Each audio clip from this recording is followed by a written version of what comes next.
మహిళల ఉజ్వల భవిష్యత్తు కోసమే ప్రత్యేక శిక్షణ ఎమ్మెల్యే.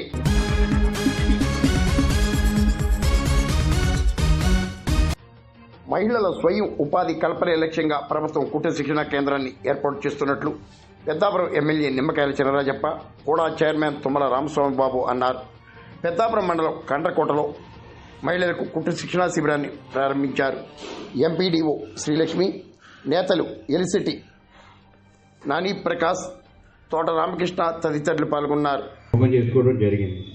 ఇది రాష్ట్ర వ్యాప్తంగా చంద్రబాబు నాయుడు గారు మహిళలందరికీ కూడా పని కల్పించాలి, పని కల్పించాలనే ఆలోచనతో ఈ కుట్టు మిషన్ రాష్ట్ర వ్యాప్తంగా మనం ఓపెన్ చేస్తాం. మన నియోజకవర్గానికి 7 సెంటర్లు వచ్చి తప్పనిసరిగా క్రమశిక్షణతో నేర్చుకున్న ప్రతి మహిళకి కూడా కుట్టు మిషన్ పేర్చేటువంటి బాధ్యత రాజప్ప గారు తీసుకుంటా ఉన్నారని ఈ సందర్భంగా మీ అందరికీ తెలియజేసుకుంటూ, ఖచ్చితంగా మీ అందరూ కూడా